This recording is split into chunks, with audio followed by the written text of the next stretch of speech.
देश का सबसे ईमानदार नेता कौन? तो बड़ा मुश्किल सवाल है। मतलब नेता भी हो और ईमानदार भी हो। ईमानदारी का फैसला जीते जी तो हो नहीं सकता है, मरने के बाद होगा।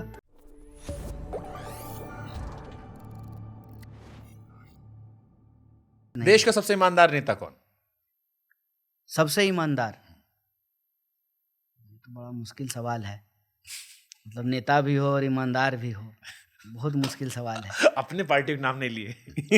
नहीं, क्यों लेंगे? हाँ, सही बात है। नेता तो नेता। ईमानदारी का फैसला जीते जी तो हो नहीं सकता है, मरने के बाद होगा। मरने वाले नेताओं में पूछिए तो मैं लेता हूँ ना। शास्त्री जी? नहीं, शास्त्री जी, नेहरू जी, गांधी जी, सरदार पटेल, सुभाष चंद्र बोस, भगत सिंह। कोई नाम की कमी है? फूले, अंबेडकर, सही बात है। बिरसा मुंडा। अनंत लिस्ट। हाँ, देखिए, सहमत। मैं कहता हूँ जीते जी जिंदगी किसी को ईमानदार का सर्टिफिकेट दे देंगे। आप मुझे अभी ईमानदार का सर्टिफिकेट दे दीजिए, मैं बाहर जा करके बेईमानी कर लूँ। मरने दीजिए, जीवन खत्म होने दीजिए, तब हमारा हिसाब लिखा जाएगा। सही बात है। जीते जी आदमी की तारीफ करना। हाँ। क्या पता तारीफ की अगले दिन कोई कांड कर दे। अपना भरोसा नहीं है, दूसरे का ठेका लेके कौन घूमे। ठीक बात है। मैं ओशो को सुन रहा था। अच्छा, आप सुनते हैं? हाँ, आप सुनते हैं? मैं भी सुनता हूँ। हाँ, ओशो ने एक दिन कहा कौन कौन कि किताब पढ़े हैं ओशो का? ओशो का भाई का मैंने पॉडकास्ट किया 3 घंटे, बड़ा मजा आया था। अभी रिलीज करने वाला है, सुनिएगा। तो कौन किताब हम नहीं पढ़े, उनका वीडियो खूब सुनते हैं हम। उनका एक किताब हम लोग के कॉलेज के जमाने में बहुत मशहूर था। कौन सा? वो आपको पता है? वो सेक्स वाला? ऐसे मतलब। अच्छा, देखिए अभी देखिए ना, देखिए यही है साइकी। जो यही साइकी समझना है। उसमें बात है समाधि की। अच्छा, लेकिन जो है आप बोले संभोग से समाधि, लेकिन आप बोले संभोग। देखिए ना, वही चर्चा पूरा रहा है। ये अरे हमने उस पर बहुत लंबा पॉडकास्ट किया, आपको मजा आएगा। हम आपको लिंक, मैं यही बोल अरे हम आपको लिंक भेजेंगे महाराज, आप देखिएगा। बोल करके पता लगाने की कोशिश करते हैं कि सीरियसली ओशो फैन है कि नहीं। नहीं, मैं ओशो फैन नहीं कहा। नहीं, मैंने उनको सुनना शुरू किया। मुझे वो बहुत तार्किक लगे और मुझे बड़ा दिलचस्प कैरेक्टर लगे कि एक आदमी आज एक बात कहता है, फिर अपनी बात को काट देता है। और मैंने उनके भाई से पूछा भी, तो उन्होंने बड़ा खूबसूरत जवाब दिया कि मनुष्य है, परिवर्तन है, इवॉल्व हो गए तो बदल दिया।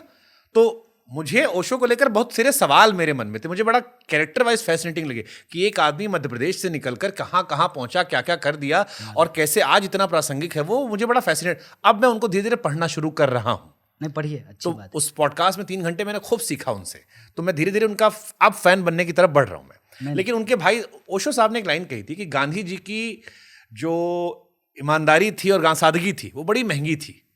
गांधी जी को दिखाने के लिए बड़ा खर्चा होता था। वो उस जमाने में उन्होंने बताया है कि उनके प्रोग्राम आरएसएस करवाती थी। और नहीं, वो ट्रेन वाला किस्सा कि थर्ड क्लास में चलना है, लेकिन तो 60 आदमी को काटा भी है ओशो ने खुद ही। कि ये उस जमाने की बातें हैं जब मैं जो है बोला करता था गांधी के खिलाफ, और गांधी के खिलाफ बोलता था तो बड़ा ट्रैक्शन होता था। आरएसएस जो है खर्चा दे देती थी, प्रोग्राम ऑर्गेनाइज। अच्छा, ये भी कहा ये हमको? ये उनके भाई साहब हमको नहीं बताए। नहीं, तो यही देखिए ओशो के बारे में उनके भाई साहब सबसे बढ़िया कमेंट्री अगर किसी का है वो है परसाई जी का। परसाई जी का विचार ओशो जी के बारे में ये हम लेके जाएंगे। हम आज रात को बैठेंगे। मैं भी थोड़ा पढ़ता लिखता हूँ, समय निकाल। हाँ, तब तो बलवा पका है ना। नहीं, जेल जाके थोड़ी ना पका है। अनुभव से, ज्ञान से नहीं। ओके, बीजेपी में आपका फेवरेट लीडर कौन है? कोई एक नेता जो आपको लगता बढ़िया है? ये नहीं, बहुत सारे बीजेपी कोई, फिर भी 1-2 जो आपको लगता हो ये इनको आप सुन लेते हो, अच्छा लगता है, इनसे कुछ सीख सकते हो।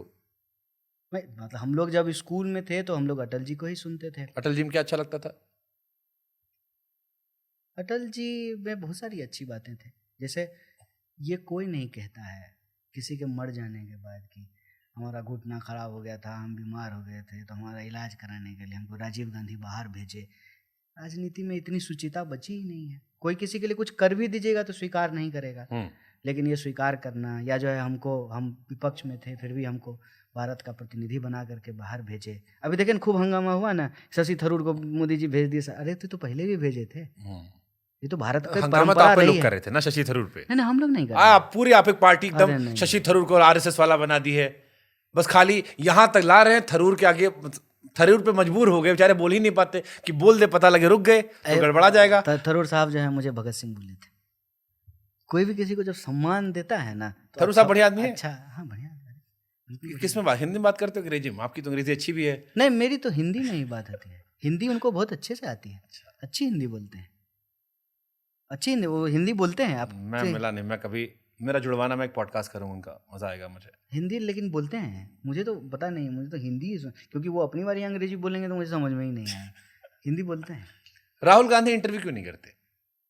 करते हैं, कम करते हैं, बहुत कम करते हैं, ना के बराबर करते हैं। वो तो सभी मुझे लगता है कि विपक्ष के नेता के तौर पर आप और एक्टिव होना चाहिए। क्यों नहीं करते उतना? प्रेस कॉन्फ्रेंस करते हैं ना, प्रेस कॉन्फ्रेंस करते हैं, उसमें भी डांट देते हैं, तुम बीजेपी वाला हो, तुम ये हो, तुम वो हो, तुम वो। इन जनरलाइज जैसे हम आप पॉडकास्ट कर रहे हैं, देखिए बहुत जेंटलमैन आदमी है वो मैं कह रहा हूँ, और उनको सुनने का मौका क्यों नहीं मिलता? इतना तो बोल रहे हैं यार, रोज भाषण देते अरे हैं। वो अलग चीज है ना, जैसे जब आप पॉडकास्ट कर रहे हो, इसमें कन्हैया को लोग इनसाइड आउट जाने होंगे, ऐसे इंटरव्यूज क्यों नहीं करते? चलो आप लोग मोदी जी पे तो आरोप लगाते हो, हैं मेरे ख्याल से भारत जोड़ो यात्रा के दौरान उन्होंने किया है, बहुत लिमिटेड रहा है, उसमें भी बड़ा एकदम केवल टच टू टच होके। तो आप कोशिश कीजिए, करेंगे आप। आपके दोस्त नहीं है राहुल जी? मेरे दोस्त कैसे होंगे? मतलब पार्टी में है, उठना बैठना तो होगा ना आपका? नहीं, हम लोग कुलीग हैं साथ। तो कोलीग है तो बातचीत होता है आपका? जितना जरूरी है उतना होता है। कितने दिन में बात कर लेते हो राहुल गांधी से? महीनों भी नहीं होता है, कई बार जो है लगातार बात हो जाती है, ये निर्भर करता है। व्हाट्सएप फ्रेंड हो आप लोग? नहीं, व्हाट्सएप तो मैं खुद ही नहीं इस्तेमाल करता हूँ। आपका नंबर है राहुल गांधी का? मेरे पास व्हाट्सएप नहीं है, मैं व्हाट्सएप इस्तेमाल क्यों? नहीं करता हूँ। मैं नहीं करता हूँ व्हाट्सएप इस्तेमाल, क्योंकि हुआ ये ना कि आपका व्हाट्सएप नंबर कोई ग्रुप में जोड़ दिया और सरकार जो है कल को केस करेगी तो ग्रुप मेंबर को भी उठा के ले जाएगी, उस पर कोई कंट्रोल ही नहीं है। कम से कम बाकी जो माध्यम है तो आपका कंट्रोल है ना, कि आप अब मान लीजिए कोई हमको इनबॉक्स कर रहा है, लेकिन हम रिप्लाई करेंगे तब ना हम दोषी होंगे। अच्छा चलो, ये आपसे याद है मुझे, जैसे आप लोग कहते हो कि सरकार का विरोध करना जेल जाने की वजह नहीं हो सकता, आजकल ये कांग्रेस पे बड़ा आरोप लगता है, बीच में आम आदमी पार्टी पे भी लग रहा था कि अब कोई सोशल मीडिया पर विरोध करता है तो खट से पुलिस तैयार होती है, कर्नाटक पुलिस जो है दिल्ली पकड़ने आती है, बहुत सारे राइट विंग के जो ट्विटर वाले लोग हैं वो कहते हैं कि तुरंत तैयार बैठी रहती है। कौन पकड़ाया है? अब पकड़ाए नहीं, किसी को दिल्ली पुलिस पकड़ने नहीं देती, कोई अलग अलग माहौल है, लेकिन पकड़ने पुलिस आती है। नहीं तो इस न्यूसेंस का क्या उपाय है, मुझे बताइए। ये तो आप जैसे कह रहे थे ना कि आप लोग के टाइम में कि सुप्रीम कोर्ट वाला मामला बताया आपने। नहीं, मैं ये नहीं कह रहा हूँ, मैं ये जो अभी आप बताइए ना कि कितने देर से हम लोग, अरे बहुत देर बात कर रहे हैं। हाँ बस आखिरी सवाल, खत्म ही एकदम। तो हम लोग जो है इतने देर से बात कर रहे हैं, ये जो नो न्यूज इज न्यूज, इससे कैसे निपटा जाए? बट फिर इसको डिफरेंशिएट कैसे करेंगे कि यहाँ गिरफ्तारी सही है, यहाँ गलत है? नहीं, गिरफ्तारी तो नहीं होनी चाहिए, लेकिन ये जो न्यूसेंस हो गया है ना, पता है आपको, जब हम ऐसे कालखंड में जी रहे हो ना, जहाँ झूठ बोलना ही फैशन हो, तो सच ढूंढना बहुत मुश्किल हो जाता है। बट फिर ये खराब ट्रेंड नहीं हो जाएगा? जैसे आज वहां आपकी सरकार है, उन्होंने बोला, इधर का बोला, उन्हें गिरफ्तार कर लिया, आप वाला बोलेगा वो आप पे चढ़ा देंगे, हमारी सरकार तो फिर तो गिरफ्तारी सरकार नहीं करती है, कभी कभी जो है कर देती होगी कि थोड़ा शक्ति संतुलन बना रहे, मीठा मीठा गप गप तीखा तीखा थूक थूक। हाँ, नहीं करती है, नहीं करना चाहिए। हाँ, ये स्टेटमेंट ठीक था कि जो गलत है गलत है, अगर आप विरोध करोगे, मतलब हमको तो कोई विरोध करेगा तो हम तो किसी पे केस नहीं करेंगे, हम किसी को ब्लॉग नहीं। आप कम्युनिस्ट हो ना, अभी आप पूरी कांग्रेसी नहीं हुए ना अभी। अच्छा, तो आपको कम्युनिस्ट सरकारों के बारे में पता नहीं है? हाँ पता रे, बंगाल में तो क्या किए हो आप लोग, त्रिपुरा में क्या किए हो? नहीं, दुनिया में। जेएनयू वाले दुनिया में अब नए कम्युनिस्ट हो ना आप, जेएनयू, अब तो कम्युनिस्ट खाली जेएनयू तक है। मेरे लिए सही शब्द है कांग्रेड बोला कि कांग्रेड, लेफ्ट इन कांग्रेस, वो सही शब्द है। क्या कभी वामपंथी विचारधारा भारत की मुख्य विचारधारा बनेगी? मतलब कई सालों से जो है मुख्य विचारधारा है वामपंथी, साम्यवादी नहीं, दोनों में फर्क है। वामपंथी रही है। जब आप कहते हैं ना कि सब में बराबर वितरण होना चाहिए, तो अपने आप में सोचिए कि भारत के संविधान में जो एक मूल बात है कि सबको बराबर का वोट का अधिकार दिया गया है, ये तो वामपंथी विचार है, साम्यवादी नहीं है। दोनों में फर्क है, कम्युनिस्ट और लेफ्टिस्ट, उसमें एक फर्क है, और एकेडमिक्स में बहुत लंबा चौड़ा डिबेट है इसके ऊपर। लेकिन भारत का जो कॉन्स्टिट्यूशन है ना, जहाँ सबके बराबरी की बात होगी ना, वो अपने आप में जो है एक वामपंथी बात है। और आप जान लीजिए, मैं बड़ा इंटरेस्टिंग बात कहता हूँ, मोदी जी भी जब ये कहते हैं ना कि हम 5 किलो अनाज बांट रहे हैं, तो ये वामपंथी बात है। और एकेडमिक्स में ये डिबेट सेटल्ड है, इसको लेफ्ट विंग पॉपुलिज्म कहते हैं, राइट विंग पॉपुलिज्म नहीं कहते हैं। राइट विंग पॉपुलिज्म क्या होता है? राइट विंग पॉपुलिज्म ये होता है जब एक पहचान के आधार पे एक खास तरह के वोट को साधने की कोशिश की जाए, वो राइट विंग पॉपुलिज्म। लेकिन अगर आप वेलफेयरिज्म की एडवोकेसी करते हैं तो वो लेफ्ट विंग पॉपुलिज्म है। ये एकेडमिक्स में डिबेट है। तो वेलफेयर की बात करना, बराबरी की बात करना, न्याय की बात करना, यही तो वामपंथी सबका धारा साथ है। सबका विकास। भारत में वामपंथी धारा को अगर आप देखना चाहते हैं तो साम्यवाद उसमें एक धारा है, अम्बेडकरवादी एक धारा है और समाजवादी एक धारा है।